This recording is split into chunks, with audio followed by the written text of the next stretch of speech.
This is part 2 of my Sonic Frontiers retrospective. If you haven't seen part 1, click the card above or the link in the description.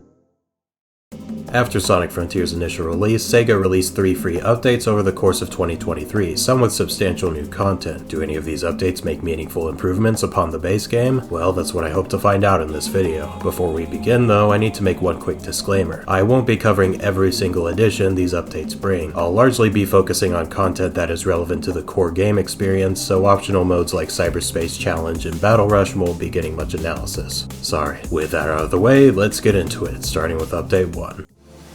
The Sights, Sounds, and Speed update, released in March of 2023, doesn't add a whole lot of note, but there are a couple new features I'd like to touch on. Sonic Frontiers is one of the few modern open-world games I know of that didn't come with a photo mode at launch. Update 1 seeks to rectify that, and it's okay, I guess. You don't have a lot of freedom to control the camera, the selection of filters is pretty bare, and you can't change Sonic's pose, despite the rather deceptive marketing suggesting otherwise. You also can't take photos in-game, which is a bit annoying if you're playing without the Steam overlay. That said, if you're playing on console, you won't have this problem. Update 1 also introduces a music player, another addition that I'm surprised wasn't in the base game. They actually gamified this feature a bit by making you find the songs around the open zones, which is a nice incentive to fill up the map if you haven't already. I'm not entirely huge on the sound selection though. Sonic has had a legacy of consistently putting out banger soundtracks, so I can't blame the devs too much for including some iconic tracks from past games. However, these take up a vast majority of the playlist, and songs from the actual game itself are shockingly underrepresented. Moreover, you can't use the music player in cyberspace stages, which is a huge letdown. There was this amazing feature in Generations that allowed you to assign specific tracks to specific levels, and it's a shame that Frontiers doesn't have an equivalent. Finally, Update 1 also introduced challenge modes, and I really don't have anything to say about these. They're just a marathon time attack and a boss rush, nothing worth playing unless you're a completionist, which I personally am not. Overall, the notable features in Update 1 are welcome additions, but I think Super Mario Odyssey outshined these nearly 6 years prior, and that game had them at launch. Frontiers does get bonus points for making you have to search for the music tracks, but I would have preferred if they had made the song selection more comprehensive instead of focusing on fan service.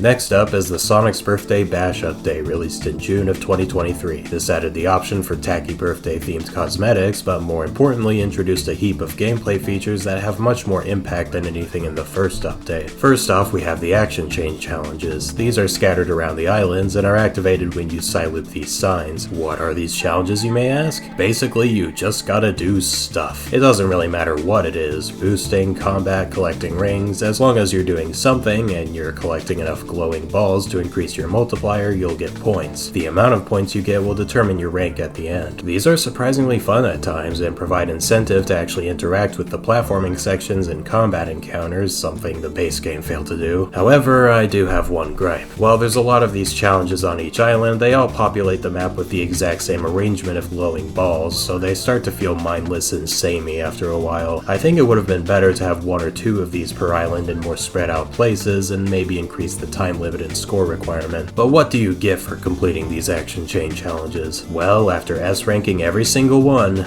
you are rewarded with the Spin Dash. They did it, guys! They added momentum to Sonic Frontiers! It's so amazing! Oh my gosh, guys, I'm literally going to cry. Yeah, so this is clearly just a modified Spin Dash from Sonic Lost World, which makes sense given that Frontiers is still using its movement code. Or is it? I got a few comments on part 1 challenging my claim that this game reuses Sonic's player controller from Lost World and Forces. They pointed out the fact that Frontiers uses the Bullet physics library, while previous games used Havoc. Because of this, supposedly Frontiers' movement code was remade from the ground up and shares no similarities with Forces whatsoever. Alright, that's a bit bold, but it was enough to make me question my own understanding of the matter and look deeper. Let's get one important thing out of the way first. Neither Havoc nor Bullet are game engines, they are physics libraries. Their websites don't ever use the word engine to describe their software, instead opting for words like middleware. Other games also use middleware like this, such as Half-Life 2 or Gary's Mod. Those games use Havoc to simulate physics for different objects, but those physics are operating alongside the game's actual engine, Source. Now, when a Sonic fan hears the word physics, their minds will likely, and understandably, jump to Sonic's momentum. As far as I know though, that's not what Havoc and Bullet are used for, nor should they be. Physics libraries like this are typically used for physics simulations, such as debris. If this middleware was used for Sonic's movement, he would probably control pretty unpredictably, which obviously isn't desirable for a platformer. In other words, this is Havoc, this is not Havoc. This is Bullet, this is not Bullet. However, that doesn't necessarily disprove the idea that the transition to Bullet necessitated a ground-up rewrite of Sonic's movement. After all, even if Sonic doesn't abide by physics himself, he can still interact with physics objects. The only way this would carry over between the two libraries is if the movement code was modified to play nicely with Bullet. If it wasn't, he'd probably just phase through the objects or the game would crash. But to what extent did this actually affect the movement code? Did Sonic Team rebuild everything from the ground up? I realized quickly that there was only one way to find out, and that was to directly compare Sonic Forces to Sonic Frontiers. I promise we'll get back to the spin dash, just bear with me here. Test number 1!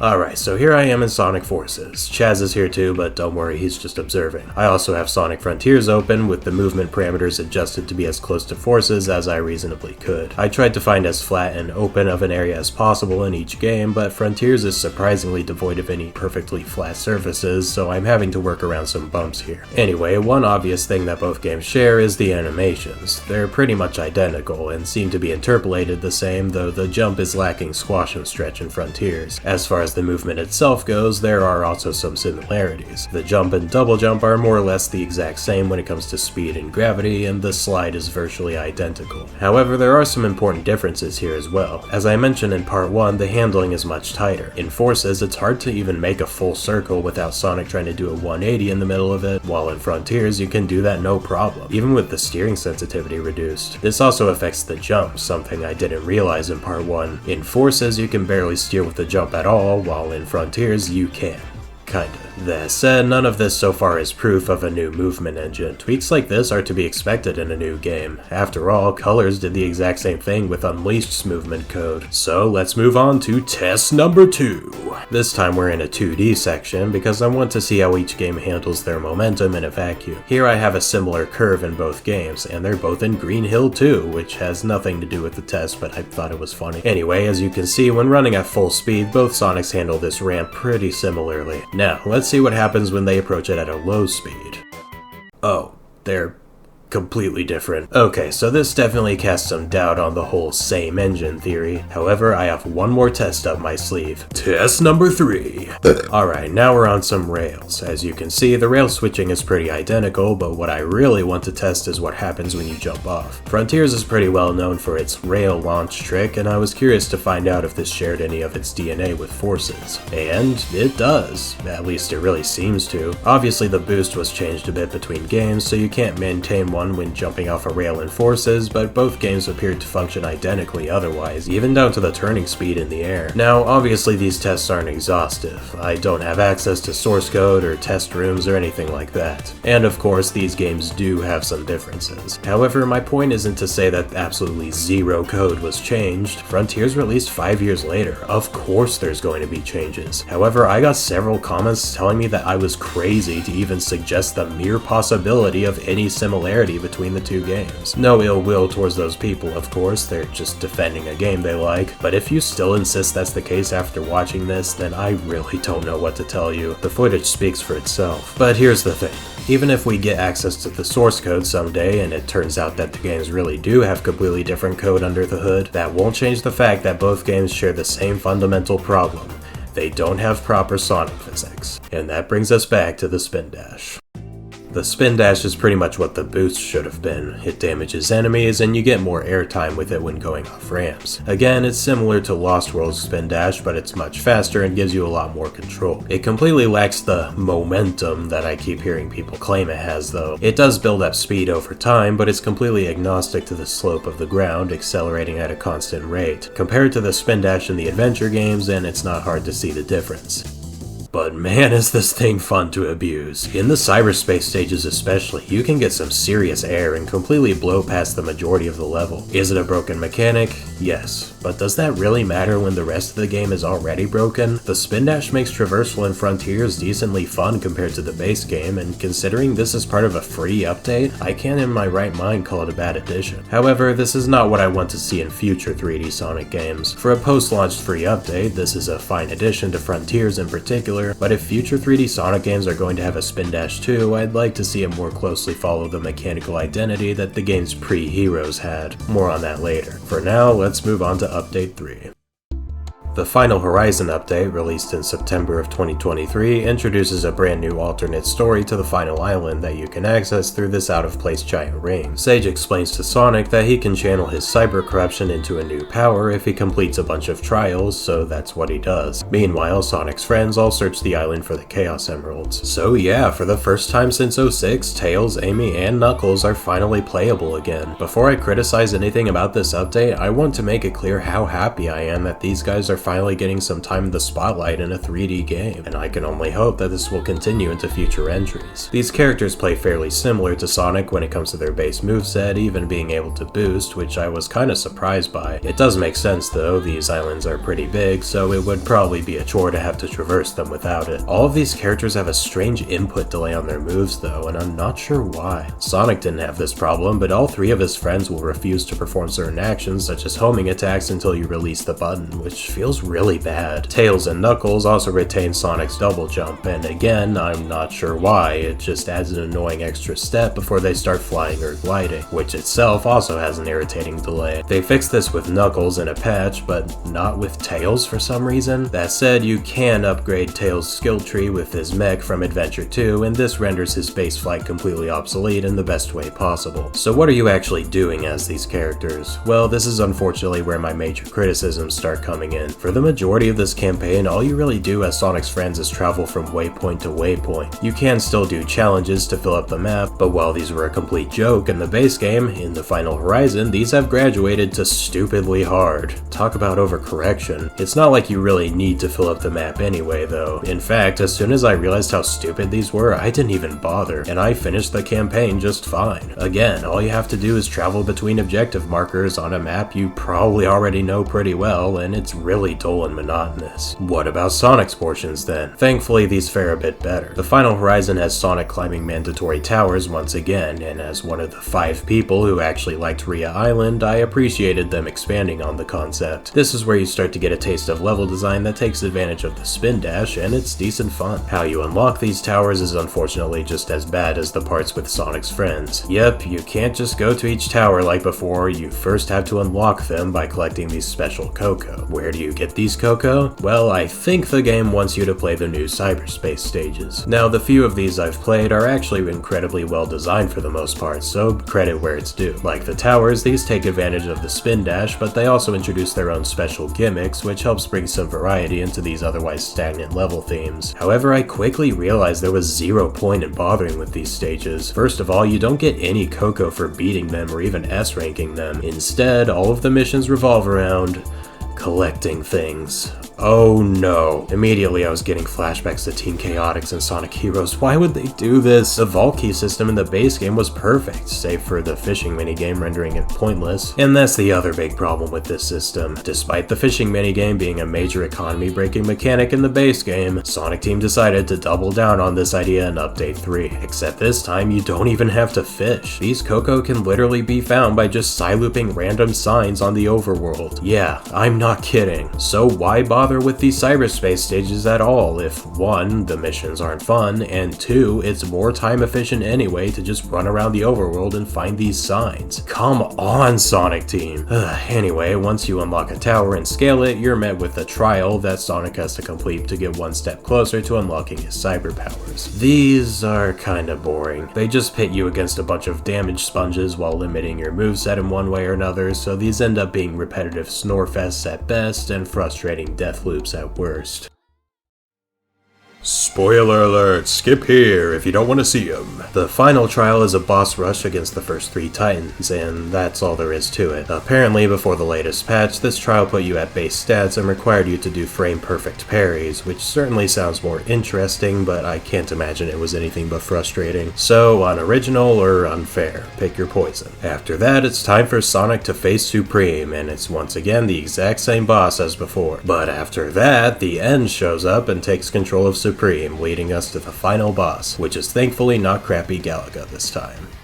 Wait. However, this might arguably be a worse final boss than before, not in terms of spectacle, but rather in terms of design. Remember that one Zavok fight in Sonic Lost World? Well, this is that on steroids. This boss does not give you any direction on what you're supposed to do. You're supposed to dodge, which for some reason locks onto the tube thing, then beat up the tube thing, then beat up the guy, then you have to side-loop a completely different part of the guy. Never in any other part of the game have I ever had to dodge in order to switch to a target that's directly in front of me, and how was I even supposed to tell that the tube was my target in the first place? But here's what really adds insult to injury. After I was getting nowhere in this boss for an obscenely long amount of time, I decided to look up a tutorial. However, since I did this so late in the fight, I ended up losing all my rings and dying. Okay, whatever, I at least know what to do now, so this shouldn't take— Wait, what? It tells you what to do after you die? Okay, let me tell you why this is so stupid. Giving the player hints after they die in a normal boss fight with a normal health system makes perfect sense, but Super Sonic doesn't take damage. He loses health over time, and if you're at max rings, which you probably are at this point, it takes forever to die. So why didn't they have these hints show up after the player was struggling for a certain amount of time during the boss? Why do you have to wait for Sonic to completely run out of rings before the game tells you what you're supposed to be doing? Well, whatever. I've finally gotten past this phase, and now Sonic is transforming into Cyber Sonic. Yo, this is sick. A new super form, and it looks really cool.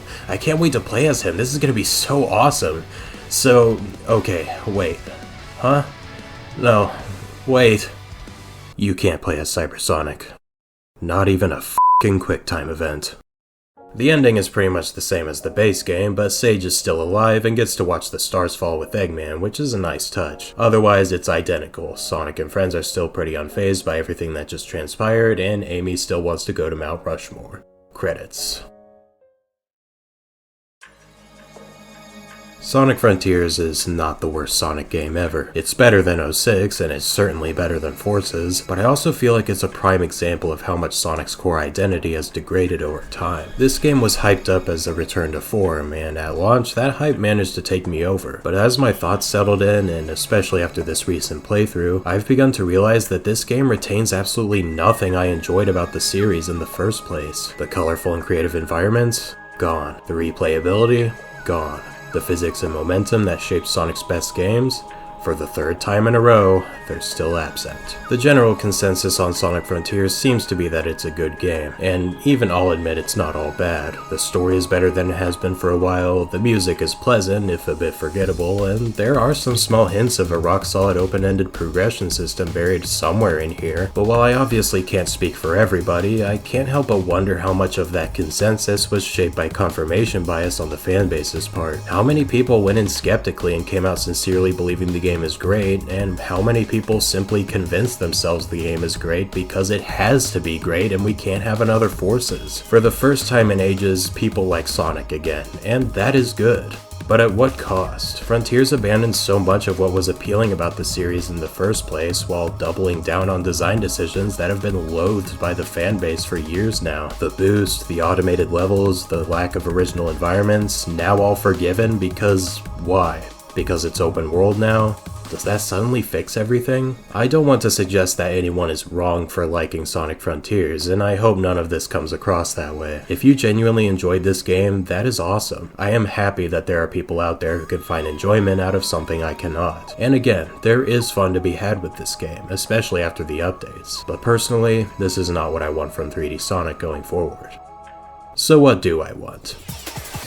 First and foremost, Sonic's movement code needs a complete overhaul. If any previous game should be used as reference, it's Sonic Adventure. While that game hasn't aged well in terms of polish, it translates classic Sonic's fundamentals brilliantly into 3D and should be the basis of future games. If a small team could do it in the 1990s, a large team can do it in the 2020s. If it takes time, that's fine, but spend that time on perfecting Sonic's movement and everything else will fall into place. Second, focus on quality over quantity. Freedom is not a replacement for substantial content. Keep the open-ended progression structure, but throw out all the alternate methods of obtaining collectibles and focus all in on action stages and bosses. Make sure the levels take advantage of the fully fleshed out Sonic physics, allowing the player to run on walls and ceilings like any blue hedgehog should. Third, keep Sonic's friends playable, but give them more variety like in the adventure games. Don't stray from the core platforming concept, but make the characters feel distinct from Sonic in meaningful ways. Spyro Year of the Dragon serves as a great example of how to do this right. Also, maybe add a new playable character or two. Trip was a nice surprise in Sonic Superstars, and more original characters would really spice things up. Fourth, keep making ambitious stories, but keep the tone balanced. The adventure games, as well as Unleashed, were excellent at balancing high stakes with cartoon hijinks and endearing dialogue, so use those as reference. Also, both renditions of Frontier's ending ended up feeling pretty underwhelming, so for the next game, come up with an awesome ending first, then build the rest of the story around that. And finally, get more creative with the environments. Not even the most ravenous Frontiers defenders can get behind this obsessive reuse of Green Hill and chemical plants, so come up with more outlandish and surreal locations. Sonic Dream Team seems to be doing this well, so take a page from that game's book. Now, will Sonic Team ever hear any of this? Probably not. But on the off chance that they do, this should be their one takeaway. Don't let the Sonic series be afraid of itself. Running from the past is a losing game. It never brings you glory. It's time to face your fear.